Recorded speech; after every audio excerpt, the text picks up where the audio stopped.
ಎಲ್ಲ ಕಲ್ತಿದ್ದೆ, ಒಳ್ಳೆ ಆಚಾರದಲ್ಲಿದ್ದೆ. ನಾನು ದೊಡ್ಡ ಬಂತಂದವನು ಒಬ್ಬ ರಾಜಕುಮಾರ ನನಗೆ ಸ್ನೇಹಿತನಾದ. ಅದೇ ಬಂತು ಗ್ರಾಚಾರ. ಅವನು ರಾಜಕುಮಾರ, ಬಿಲ್ವಿದ್ಯೆಯಲ್ಲಿ ಪ್ರವೀಣ, ನೀನು ಕಲ್ತ್ಕೊಳ್ಳೋ ಅಂದ ನನಗೆ. ಸ್ನೇಹಿತ ಹೇಳಿದ್ನಲ್ಲ ಅಂತ ನಾನು ಕಲ್ತ್ಕೊಂಡೆ. ಕಲ್ತ್ಮೇಲೆ ಸುಮ್ಗಿರೋಕ್ಕಾಗತ್ತೇನು? ಒಂದಿನ ಬೇಟಿಗೆ ಹೋಗೋಣ ಬಾ ಅಂತ ಕರೆದ. ನಾನು ಹೋದೆ, ಅವನ ಜೊತೇಲಿ ಹೋದೆ. ಅವನು ಹೊಡೆದ, ಶಿಕಾರಿ ಮಾಡ್ದ, ಜಿಂಕೆ ಮೊದಲಾದ್ದನ್ನ.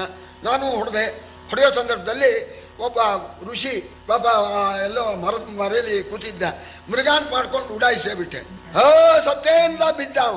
ಅವಾಗ ಹೋದೆ, ನನ್ನ ಬಾಣ ನೆಟ್ಬಿಟ್ಟಿದೆ, ಪ್ರಾಣ ಹೋಗ್ತಕ್ಕಂಥ ಸ್ಥಿತಿ, ಹೋಗಿ ತಿಳಿದೆ ಮಾಡಿಬಿಟ್ಟೆ, ಕ್ಷಮಿಸ್ಬೇಕು ಅಂತ ಬೇಡ್ಕೊಂಡೆ. ಪಾಪ ಅವನಿಗೆ ಸಂಕಟ, ಪ್ರಾಣ ಹೋಗ್ತಾ ಇದೆ, ತಿಳಿದೇ ಮಾಡಿಬಿಟ್ಯಾ, ನನ್ನ ಪ್ರಾಣ ಹೋಗೋ ಹಾಗೆ ನೀನು ಮುಂದಿನ ಜನ್ಮದಲ್ಲೇ ಬೇಡರವನಾಗಿ ಹುಟ್ಟು ಅಂತ ಅಂದ್ಬಿಟ್ರು. ಆಗ ತಿಳಿದೆ ಮಾಡಿದೆ, ಕ್ಷಮಿಸ್ಬೇಕು, ನೀವು ಬ್ರಾಹ್ಮಣರು ಅಂತ ನಟ್ಟಿರ್ತಕ್ಕಂಥ ಬಾಣವನ್ನ ತೆಗೆದುಬಿಟ್ಟು ಅವರಿಗೆ ಚೆನ್ನಾಗಿ ಸೇವೆ ಮಾಡಿದೆ. ಸೇವೆ ಮಾಡಿ ಹೋಗೋ ಪ್ರಾಣನ ನಾನೇ ಹೊಡೆದಿದ್ದು, ನಾನೇ ಉಳಿಸಿದೆ. ಆಮೇಲೆ ಅವರಿಗೆ ಬದುಕಿದ್ರಲ್ಲ, ಆವಾಗ ಮತ್ತೆ ಬೇಡ್ಕೊಂಡೆ, ಸ್ವಾಮಿ ಕ್ಷಮಿಸಿ, ಈ ರೀತಿ ಆಯಿತು ಅಂತ ನೋಡೋಣ, ಮುಂದಿನ ಜನ್ಮದಲ್ಲಿ ಮಾತ್ರ ನೀನು ಬೇಡರವನಾಗಿ ಹುಟ್ಟು, ಆವಾಗ ನಿನ್ನ ಸ್ವಧರ್ಮದಂತೆ ನೀನು ನಡಿ, ಆಮೇಲೆ ಅದರ ಮುಂದಿನ ಜನ್ಮದಲ್ಲಿ ಪುನಃ ನೀನು ಬ್ರಾಹ್ಮಣನಾಗಿ ನಿನ್ನ ಕರ್ಮವನ್ನು ಅನುಷ್ಠಾನ ಮಾಡಿ ನೀನು ಸ್ವರ್ಗವನ್ನು ಪಡೀತೀಯ ಅಂತ ಹೇಳಿದರು. ಆದ್ದರಿಂದ ಈಗ ನಾನು ಬೇಡರವನಾಗಿ ಹುಟ್ಟಿದ್ದೇನಪ್ಪ ಅಂತ ಹೇಳಿ ತನ್ನ ಕಥೆಯನ್ನು ಹೇಳಿ, ನೋಡಪ್ಪ ಹೀಗಿದೆ, ಸ್ವಧರ್ಮ ಅನ್ನೋದು ಬಹಳ ಮುಖ್ಯವಾಗಿರ್ತಕ್ಕಂಥದ್ದು. ಆದ್ದರಿಂದ ನೀವು ಈಗ ತಾಯಿ ತಂದೆಗಳನ್ನು ಬಿಟ್ಟು ಬಂದ್ಬಿಟ್ಟಿದ್ದೀರಿ, ಬಹಳ ತಪ್ಪು, ಈಗ ನೀವು ಹೋಗಬೇಕು ಅಂತ ಹೇಳೋಣ. ಇವನು ಒಪ್ಕೊಂಡಿದ್ದಾನೆ. ಈ ಪ್ರಕಾರವಾಗಿ ಈ ಪರಿಯಲಿ ಉರು ಧರ್ಮ ಕಥನಾಳಪದಲಿ ಮುನಿಸುತಗೆ ಸಂದೇಹಾಪನೋದವಗೈದು ತಿಳುಕಿದನ ಮಹೀಸುರನ ಭೂಪ ಕೇಳೈ ಕ್ಷತ್ರಧರ್ಮ ಕಲಾಪದಲ್ಲಿ ನಿನಗಿಲ್ಲ ಕೊರತೆ. ಭೂಪ ಕೇಳೈ ಕ್ಷತ್ರಧರ್ಮ ಕಲಾಪದಲ್ಲಿ ನಿನಗಿಲ್ಲ ಕೊರತೆ. ಕೃತಾಪರಾಧರು ಕೌರವರು ನಿರ್ನಾಮರಗರೆಂದ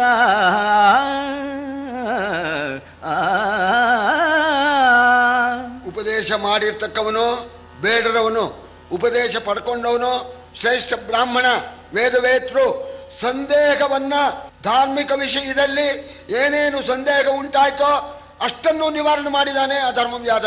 ಬಹಳ ದೊಡ್ಡ ಪ್ರಕರಣ ಇದು ಮೂಲ ಭಾರತದಲ್ಲಿ. ಇಲ್ಲಿನೋ 4 ಪದ್ಯನ ಹೇಳಿದ್ದಾರೆ.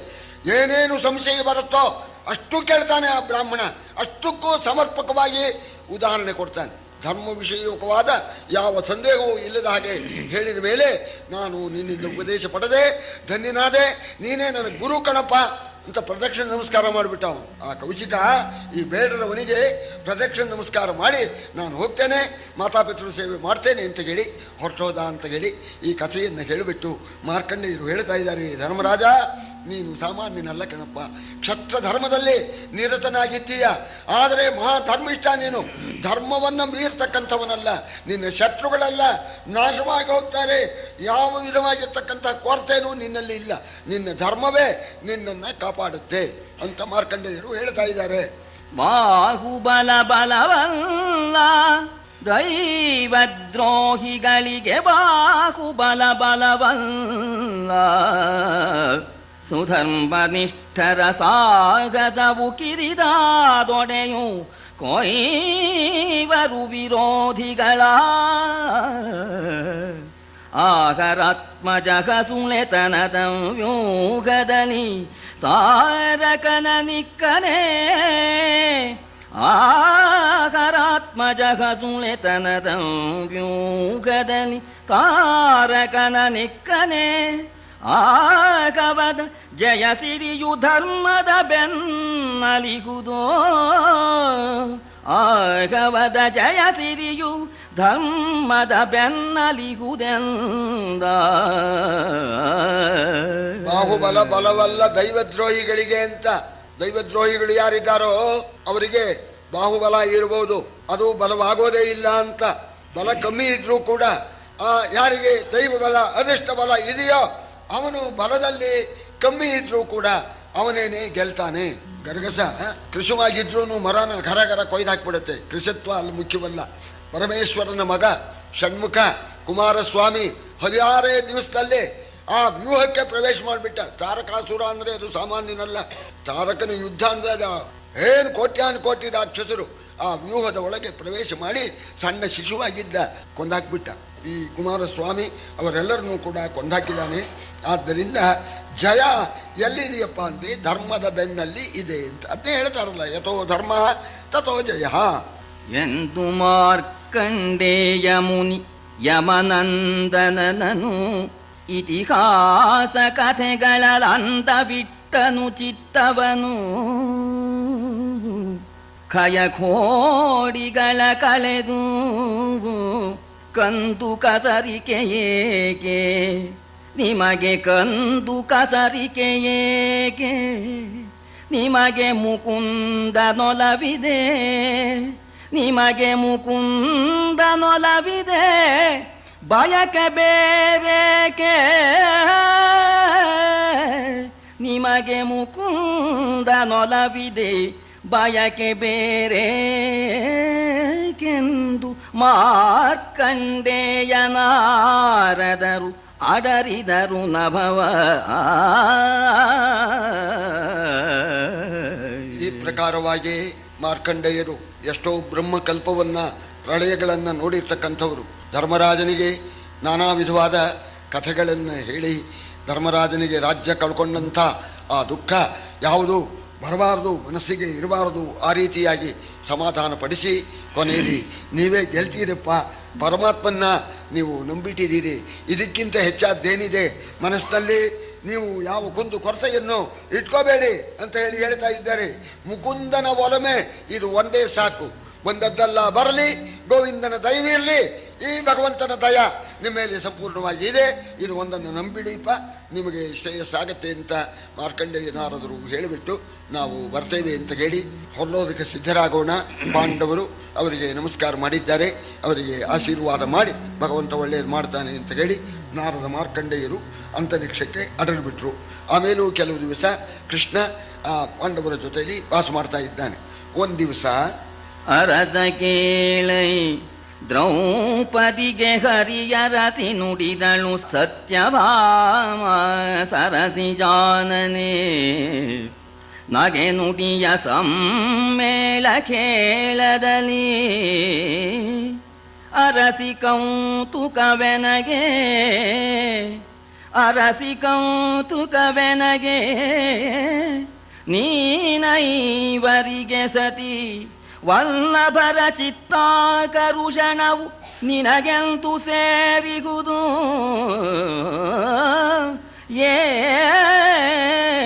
ಏಕಭಾವದಲ್ಲಿ ಅರಸಿ ಕೌತುಕವೆನಗೆ ನೀನೈವರಿಗೆ ಸತಿ ವಲ್ಲಭರ ಚಿತ್ತಾಕರುಷಣವು ನಿನಗೆಂತು ಸೇರಿಗುದು, ಏಕಭಾವದಲ್ಲಿ.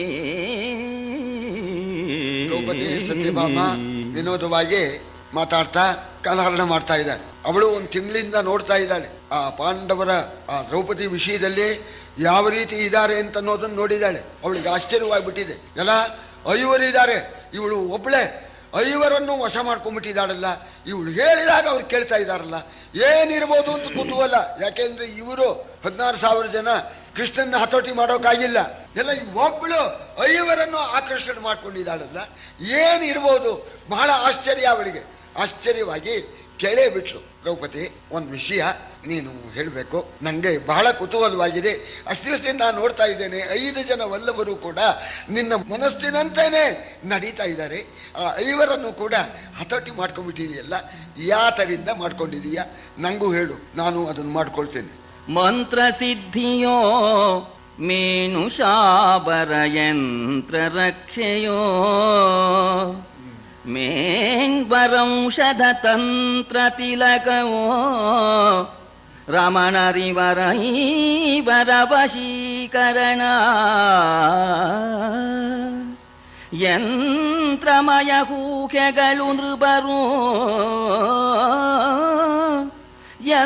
ಮಂತ್ರಮಯ ಕೂಕೆಗಳು ನೃಪರು ಈ ಯಂತ್ರ ಸೂತ್ರದ ಕುಣಿಕೆ ನಿನ್ನ ನಿಯಂತ್ರಣವ ಕೇಳಂ ನಿಧಾನವನು ಎಂದಳಿಂದು ಮುಖಿ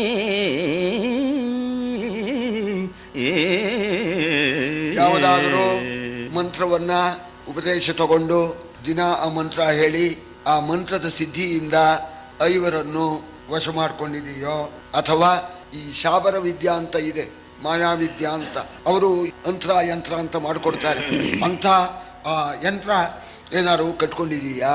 ಅಥವಾ ಯಾವುದಾದ್ರೂ ಗಂಡನ ವಶೀಕರಣ ಮಂತ್ರನ ದಿನ ನೀನು ಧ್ಯಾನ ಮಾಡ್ತಾ ಇದೀಯಾ? ಅಥವಾ ಯಾವುದಾದ್ರೂ ಒಂದು ಈ ವನಮೂಲಿಕೆ ವನೌಷಧಿಗಳಲ್ಲೇ ಇನ್ನೊಬ್ಬರನ್ನು ಹತೋಟಿ ಮಾಡ್ತಕ್ಕಂಥ ಮೂಲಿಕೆ ಇದೆ, ಆ ಮೂಲಿಕೆಯನ್ನು ತಗೊಂಬಂದು ಅದರಿಂದ ಈ ಕೈ ಕಟ್ಕೊಂಡು ಏನಾದ್ರು ಮಾಡ್ತಾ ಇದೀಯಾ? ನನಗೆ ಆಶ್ಚರ್ಯವಾಗಿದೆ. ಎಷ್ಟರ ಮಟ್ಟಿಗೆ ಆಗಿದೆ ಅಂತಂದ್ರೆ, ನಿನ್ನ 5 ಜನ ಪತಿಗಳು ಕೂಡ 5 ಗೊಂಬೆಗಳು, ಆ ಗೊಂಬೆಗಳನ್ನ ಆಡಿಸ್ತಕ್ಕಂಥ ಸೂತ್ರ ಕುಣಿಕೆ ನಿನ್ ಕೈಲಿದೆ. ಸ್ವಿಚ್ ಹಾಕಿದರೆ 5 ಲೈಟ್ ಹತ್ತುತ್ತೋ ಇಲ್ವೋ, ಸರಿ ಹಾಗೆ ಆ ಕುಣಿಕೆ ಆ ಸ್ವಿಚ್ಚು ಅದು ನಿನ್ ಕೈಯಲ್ಲಿ ಸಿಕ್ಕೊಂಡ್ಬಿಟ್ಟಿದೆಯಲ್ಲ. 5 ಜನರು ಗೊಂಬೆ ಆಗಿದಾರಲ್ಲ, ಅವರು ಆ ರೀತಿ ವಶ ಮಾಡ್ಕೊಂಡಿದೆಯಲ್ಲ. ಸ್ವಲ್ಪ ಹೇಳು. ನಾವು 16,000 ಜನ ಇದ್ದೇವೆ, ನಮ್ಮ ಮನೆಯವರನ್ನ ಹತೋಟಿ ವಶ ಮಾಡ್ಕೊಳ್ಳೋಕೆ ಆಗಲಿಲ್ಲ ಅಂತ ಕೇಳಿಬಿಟ್ಲು.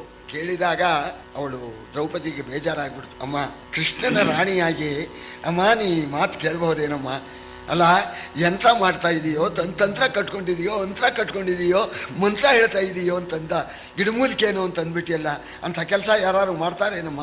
ಅಸತ್ ಸ್ತ್ರೀಯರು ಮಾಡ್ತಾ ಇರೋದು, ಅಂಥದ್ದೆಲ್ಲಾರು ಮಾಡ್ಬಿಟ್ಟಿಯಾ ತಾಯಿ ಅಂತ ಇವಳು ಏನು ಹಿಂಗೆ ಕೇಳ್ತಾ ಇದೀಯಾ? ಕೃಷ್ಣನ ರಾಣಿಯಾಗಿ ಹಾಗೆಲ್ಲ ಮಾಡಿದ್ರು ಅಂತಂದ್ರೆ ಗಂಡಂದ್ರಿಗೆ ಗೊತ್ತಾದ್ರೆ ಅವರು ಹಾವಿಗಿಂತ ಇವ್ರನ್ನ ಕಂಡು ಹೆದರಿಬಿಟ್ಟು ಈ ಹೆಂಡತಿನೇ ಬೇಡ ಅಂತ ತ್ಯಾಗನೂ ಮಾಡಿಬಿಟ್ಟಾರು. ಒಂದೋಗಿ ಒಂದಾಗಿಬಿಟ್ಟಿತ್ತು. ಏನೋ ಯಂತ್ರ ಮಾಡಿಕೊಡ್ತೇನೆ ಇಂದ ಯಾವನೋ ಒಬ್ಬನು ಏನೋ ದುಡ್ಡು ಕೊಟ್ಟ ಯಂತ್ರ ಮಾಡಿಕೊಂಡು ಕಟ್ಟಿದಾಗ ಗಂಡನಿಗೆ ದೆವ್ವನೇ ಹಿಡಿದ್ಬಿಡ್ತು. ದೆವ್ವ ಆಯ್ತಲ್ಲ, ಗಂಡನ ವಶ ಮಾಡ್ಕೊಳ್ಳೋಕೆ ಹೋಗಿ ಗಂಡನಿಗೆ ದೆವ್ವ ಹಿಡಿಸ್ಬಿಟ್ಲು ಒಬ್ಳು. ಇನ್ನೊಬ್ಳು ಹಾಗೆ ಯಂತ್ರ ಒಂದು ಔಷಧಿ ಮಾಡ್ಕೊಡ್ತೀನಿ ಅಂದ್ರು, ಯಾರೋ ಕೊಡ್ರಿ ಅಂತ ಗಂಡಿಗೆ ಕುಡಿಸಿಬಿಟ್ರೆ ರೋಗ ಹತ್ಕೊಂಡ್ಬಿಡ್ತಾವೆ. ಹೀಗೆಲ್ಲ ಹುಚ್ಚುಚ್ಚಾಗಿ ಆಗೋಗ್ಬಿಡುತ್ತೆ. ಹಾಗೆಲ್ಲ ಮಾಡ್ತಾರೆ ಏನಮ್ಮ? ಇದು ಕೇಳ್ಬೋದೇನಮ್ಮ? ಅಲ್ಲ, ನನ್ನ ವಿಷಯದಲ್ಲಿ ಅಮ್ಮ ಕೃಷ್ಣನ ರಾಣಿಯಾಗಿ ನೀನು ಹೀಗೆ ಕೇಳ್ಬೋದೆ ಅಂತ ಅಂದ್ಬಿಟ್ಲು. ಸ್ವಲ್ಪ ಪೆಚ್ಚಾಗ್ಬಿಡ್ತು ಸತ್ಯಭಾಮಿಗೆ. ಇದು ಗೆಳತಿಯರೋ ವಿನೋದಕ್ಕಾಗಿ ನಾ ಕೇಳ್ತಾ ಇದ್ದೇನೆ ಹೇಳಮ್ಮ ಅಂತ ಅಂದಾಗ ಅವಳು ಹೇಳ್ತಾಳೆ, ಗಂಡನ ವಶೀಕರಣಕ್ಕೆ ಒಂದೇ ಒಂದು ಉಪಾಯ, ಏಕೋಭಾವದಿಂದ ಅವರನ್ನ ಸೇವೆ ಮಾಡಬೇಕು. ಏಕೋಭಾವ ಅನ್ನೋದಕ್ಕೆ ಅರ್ಥ ಸರ್ವವೂ ಅವನೇ, ಅವನ್ ಬಿಟ್ಟು ಇನ್ನೇನು ಇಲ್ಲ ಅನ್ನೋ ಭಾವನೆಯಲ್ಲಿ ಸೇವೆ ಮಾಡಿದರೆ ಅವರು ನಮ್ಮ ವಶವಾಗ್ತಾರೆ. ದೇವಿಯಂದಳು ದ್ರೌಪದಿ, ದೇವಿಯಂದಳು ಸತ್ಯಭಾಮಾದೇವಿಯರು ಮುಗುದೆಯರಲ ನಾನಾವ ಮಂತ್ರದ ತಂತ್ರ ತೊಡಕಿನ ತೋಟಿಯುಳ್ಳವಳೋ, ನಾನಾವ ಮಂತ್ರದ ತಂತ್ರ ತೊಡಕಿನ ತೋಟಿಯುಳ್ಳವಳು ಭಾವಶುದ್ಧಿಯಲಿ ಐವರನು ಸಂಭಾವಿಸುವೆನು,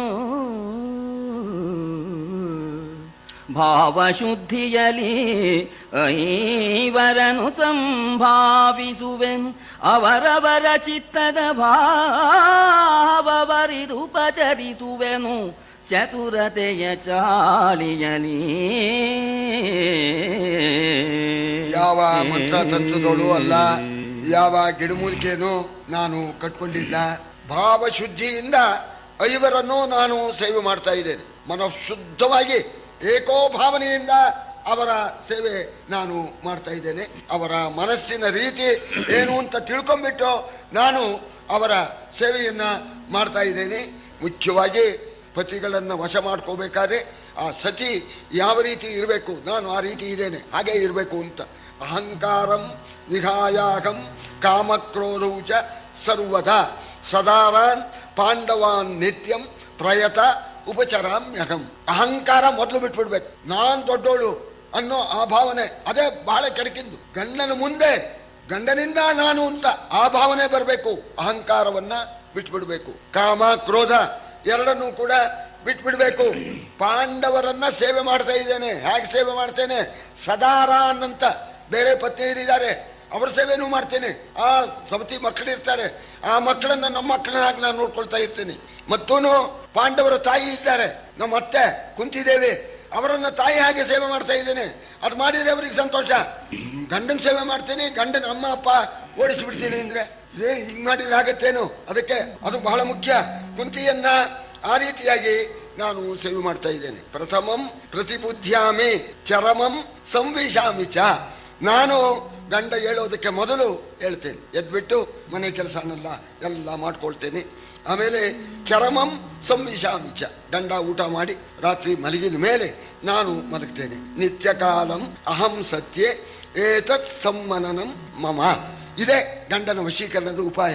ಇದು ಮಾಡ್ತಾ ಇದ್ದೇನೆ ನಾನು. ಅವರ ಮನಸ್ಸಿಗೆ ವಿರೋಧವಾಗಿರ್ತಕ್ಕಂಥದ್ದನ್ನ ಯಾವುದೂ ಮಾಡೋದಿಲ್ಲ. ಅವರು ಯಾವುದನ್ನು ಬೇಡ ಅಂತಾರೋ ನಾನು ಅದನ್ನು ಬಿಟ್ಬಿಡ್ತೀನಿ. ಗಂಡನಿಗೆ ಬೇಡದ ವಸ್ತು ನನಗೆ ಬೇಡ ಅಂತ ಆ ವಸ್ತುವನ್ನು ನಾನು ಬಿಟ್ಬಿಡ್ತೀನಿ. ಗಂಡನಿಗೆ ಏನು ಬೇಕೋ ಅದನ್ನ ನಾನು ಕೂಡ ಪಡಿತೇನೆ. ಸತಿಭಾಮ ಸುಖಂ ಸುಖೇನೇಹ ನಜಾತು ಲಭ್ಯಂ. ಸುಖದಿಂದ ಸುಖ ಯಾವತ್ತೂ ಬರೋದಿಲ್ಲ, ಶ್ರಮ ಪಡಬೇಕು. ಕೈ ಕೆಸರಾದ್ರೆ ಬಾಯಿ ಮೊಸರು, ಗಾದೆನೇ ಇದೆ. ಸುಖದಿಂದ ಸುಖವನ್ನ ಹೊಂದೋದಕ್ಕೆ ಸಾಧ್ಯವಿಲ್ಲ. ದುಃಖೇನ ಸಾಧ್ವಿ ಲಭತೆ ಸುಖಾನಿ. ಕಷ್ಟಪಡಬೇಕು, ನಾವು ಶ್ರಮ ಪಡಬೇಕು, ಅದರಿಂದ ನಮಗೆ ಸುಖ ಉಂಟಾಗತ್ತೆ. ಸತ್ಯಭಾಮ ನೋಡು, ನೀನು ರಾಜಕುಮಾರಿ, ಕೃಷ್ಣನ್ನ ವರಿಸಿದೀಯ, ಆದ್ರೆ ನಿನಗೆ ಆ ಭಾವನೆ ಬಂದಿಲ್ಲ, ಅಹಂಕಾರ ಹೋಗಿಲ್ಲ. ನಾ ಯಾಕೆ ಕಷ್ಟಪಡ್ಬೇಕು? ಕೃಷ್ಣ ಏನಾದ್ರು ಹೇಳಿದ್ರೆ ದಾಸಿ ಬರ್ಲಿ ಆಮೇಲೆ ಮಾಡಿಸ್ತೀನಿ, ಹಾಗನ್ಬಾರ್ದು. ನಾವು ಶ್ರಮ ತಗೋಬೇಕು. ಹಾಗೆ ಶ್ರಮ ತಗೊಂಡ್ರೇನೆ ಗಂಡಂದ್ರಿಗೆ ಸಂತೋಷವಾಗತ್ತೆ, ಅವರು ನಮ್ಮ ವಶರಾಗ್ತಾರೆ. ಆದ್ರಿಂದ ಸಾ ಕೃಷ್ಣ ಮಾರಾಧಯ ಸೌಹೃದೇನ. ಇದು ತಿಳ್ಕೊ. ದಾಸೀರು ಇರ್ಲಿಲ್ಲ, ಏನೋ ಬೇಕಾಯ್ತು, ಕೃಷ್ಣ ಏನೋ ಅಂದ, ನಾ ಇಲ್ವೇ, ಆ ಕೂಡಲೇ ಮಾಡಬೇಕು. ಆ ರೀತಿ ಸೇವೆಯನ್ನ ಮಾಡು. ಪ್ರೇಮ್ಣಾಚ ನಿತ್ಯಂ ಪ್ರತಿಕರ್ಮಣಾಚ. ಪ್ರತಿಕರ್ಮ ಅಂದ್ರೆ ಕಾಯಕ್ಲೇಶ. ಗಂಡ ಸಂತೋಷ ಪಡಬೇಕು, ಗಂಡ ನಮ್ಮ ವಶವಾಗಬೇಕು ಅಂತಿದ್ರೆ ನಾವು ಕಾಯಕ್ಲೇಶ ಪಡಬೇಕು. ಹಾಗೆ ಕಾಯಕ್ಲೇಶ ಪಟ್ಟು ನಾವು ಸೇವೆ ಮಾಡಿದ್ರೆ ನಮ್ಮ ಪ್ರೇಮದಿಂದಲೂ ನಮ್ಮ ಸೇವೆಯಿಂದಲೂ ಪತಿ ಮೆಚ್ಕೊಂಡ್ಬಿಡ್ತಾನೆ. ನಾನು ಇದೇ ರೀತಿ ಮಾಡ್ತಾ ಇದ್ದೇನೆ, ನೀನು ಆ ರೀತಿ ಮಾಡು. ಒಲವರಿದು ಹತ್ತುವುದು ಚಿತ್ತದ ನೆಲೆಯರಿದು ನೆಮ್ಮುವುದು, ಮುರಿವಿನ ಹೊಳವರಿದು ಹಿಂಗುವುದು, ಹೋಗುವುದು ಮನದೊಳೊಳವರಿದು, ಸುಳಿವರಿದು ಸೋಂಕುವುದು, ತವಕಕ್ಕೆ ಬಲಿದು ಮುನಿವುದು, ಸವಿಯ ಬೇಟವ ಬಳಸಿ ಬೆಸುವುದು, ಬಗೆಯಲೆಂದಳು ನಳಿನ ಮುಖಿನ ಗುತ. ನಳಿನ ಮುಖಿ ನಗುತ್ತಾ ಅಂತ ನಗುತ್ತಾ ಅನ್ಲು. ಸಂದರ್ಭ ನೋಡ್ಬೇಕು. ಅವ್ರು ಯಾವುದೋ ಚಿಂತೆಯಲ್ಲಿದ್ದಾರೆ, ಈಗ ನಾವು ಹೋದ್ರೆ ಅವ್ರಿಗೆ ಬೇಜಾರಾಗತ್ತೆ ಅಂತ ಜಾಣತನದಿಂದ ತಿಳ್ಕೋಬೇಕು. ಅವ್ರು ಯಾವುದೋ ಒಂದು ತೊಂದರೆಯಲ್ಲಿ ಇರ್ಬೋದು. ಅವಾಗ ಹೋಗಿ ಏನು ಹೋಗೋ ಕೆನಿಗೆ ಹೊಡಿತಾರೆ. ಅವಾಗ ಹೋಗ್ಬಾರ್ದು. ಯಾಕೋ ಏನೋ ಯೋಚನೆಯಲ್ಲಿದ್ದಾರೆ, ಸ್ವಲ್ಪ ಶಾಂತಿಗೆ ಬರಲಿ ಆಮೇಲೆ ಹೋಗೋಣ ಅಂತ ಹೋಗ್ಬಾರ್ದು. ಅವರು ಖುಷಿಯಾಗಿದ್ದಾರೆ, ನಮ್ಮ ಆಗಮನವನ್ನು ಬಯಸ್ತಾರೆ ಅಂತ ಗೊತ್ತಾದ್ರೆ ನಗುತ್ತಾ ಹೋಗ್ಬೇಕು. ಗೊತ್ತಾಯ್ತಲ್ಲ? ಸಂದರ್ಭ ನೋಡಿ ಅವರ ಮನಸ್ಸನ್ನು ಅನುವರ್ತಿಸಬೇಕು, ಅವರಿಗೆ ಸಂತೋಷ ಮಾಡಬೇಕು, ಸ್ವಲ್ಪ ಜಾಣತನ ಉಪಯೋಗಿಸ್ಬೇಕು. ಒಟ್ಟಿನ ಮೇಲೆ ಅಹಂಭಾವ ಬಿಟ್ಬಿಡ್ಬೇಕು. ಈ ಶಾಕುಂತಳ ನಾಟಕದಲ್ಲಿ ಈ ಕಾವ್ಯೇಶು ನಾಟಕಂ ರಮ್ಯಂ ತತ್ರಾಪಿ ಚ ಶಕುಂತಲ ತತ್ರಾಪಿ ಚ ಚತುರ್ಥೋಂಕ ತತ್ರ ಶ್ಲೋಕ ಚತುಷ್ಟಯಂ ಅಂತ ಹೇಳಿದ್ದಾರೆ. ಕಾವ್ಯದಲ್ಲಿ ನಾಟಕ ಶ್ರೇಷ್ಠ, ನಾಟಕದಲ್ಲಿ ಶಾಕುಂತಳ ನಾಟಕ ಶ್ರೇಷ್ಠ, ಆ ನಾಟಕದಲ್ಲಿ 4ನೇ ಅಂಕ ಶ್ರೇಷ್ಠ, ಅದರಲ್ಲೂ 4 ಪದ್ಯ ಶ್ರೇಷ್ಠ ಅಂತ. ಆ 4 ಪದ್ಯದಲ್ಲಿ ಒಂದು ಪದ್ಯನ ಸಾಕ್ ತಂದೆ ಕಣ್ಣು ಋಷಿಗಳು ಶಕುಂತಳೆಯನ್ನ ಗಂಡನ ಮನೆಗೆ ಕಳಿಸ್ಬೇಕಾದ್ರೆ ಹೇಳ್ತಾರೆ, ಶುಶ್ರೂಷಸ್ವ ಗುರೂನ್ ಕುರು ಪ್ರಿಯ ಸಖಿ ವೃತ್ತಿಂ ಸಪತ್ನಿ ಜನೆ. ನಿನ್ನ ಗಂಡನಿಗೆ ಗುರುಗಳಿರ್ತಾರೆ, ತಂದೆ ತಾಯಿ, ಅವರನ್ನು ಮುಂಚೆ ಸೇವೆ ಮಾಡಬೇಕು, ಅವರನ್ನು ಸಂತೋಷಪಡಿಸ್ಬೇಕು. ಅವ್ರ ಅಮ್ಮ ಅಂದ್ಬಿಟ್ರೆ ಆವಾಗ ಇವರಿಗೆ ಬೇಜಾರಾಗ್ಬಿಡುತ್ತೆ. ಅದಕ್ಕೆ ಶುಶ್ರೂಷಸ್ವ ಗುರೂನ್ ಕುರು ಪ್ರಿಯ ಸಖಿ ವೃತ್ತಿಂ ಸಪತ್ನಿ ಜನೆ ಅಂತ. ಸವತಿಯರು ಇರ್ತಾರಲ್ಲ, ರಾಜರಿಗೆ ಅನೇಕ ಪತ್ನಿಯರು ಇರ್ತಾರೆ. ಅದಕ್ಕೆ ಕನ್ನಡರು ಹೇಳ್ತಾರೆ, ಸವತಿ ಅಂತ ತಿಳ್ಕೊಬೇಡ, ತಂಗಿ ಅಂತ ತಿಳ್ಕೊ, ಗೆಳತಿ ಅಂತ ತಿಳ್ಕೊ. ಭರ್ತುರ್ ವಿಪ್ರಕೃತಾಪಿ ರೋಷಣತಯ ಮಾಸ್ಮ ಪ್ರತೀಪಂ ಗಮಃ. ಒಂದ್ ವೇಳೆ ಯಾವುದೋ ಒಂದು ಸಂದರ್ಭ, ಗಂಡ ಯಾವುದೋ ಒಂದು ಕ್ಲೇಶಕ್ಕೆ ಒಳಗಾಗಿರ್ತಾನೆ, ಅವನಿಗೆ ಬೇಜಾರಾಗಿರುತ್ತೆ, ಸಿಟ್ಟು ಬಂದ್ಬಿಟ್ಟಿರುತ್ತೆ, ಏನಾರು ಒಂದು ಬಿಡ್ತಾನೆ, ಹೋ ಅವರಂದ್ರಲ್ಲ ನಾ ಏನು ಕಮ್ಮಿ, ನೀವು ಅನ್ಬೋದು ನಾ ಅನ್ಬಾರ್ದಾ ಅಂತ ಹೇಳಿ ನೀನು ಕೋಪ ಮಾಡಿಕೊಂಡು ಅವರು ಕೋಪ ಮಾಡಿದಾರಲ್ಲ ಅಂತ ನೀನು ಮುನಿಸ್ಕೊಂಡ್ಬಿಟ್ಟು ಗಂಡನಿಗೆ ವಿರುದ್ಧವಾಗಿ ಹೋಗಬೇಡ ಅಂತ. ಏನೋ ಅವಾಗ ಕೋಪ ಬಂದಿರುತ್ತೆ ಅವರಿಗೆ, ಅಂದ್ಲಿ ಆಮೇಲೆ ಅವರೇ ಸಮಾಧಾನ ಮಾಡ್ತಾರೆ ಅಂತ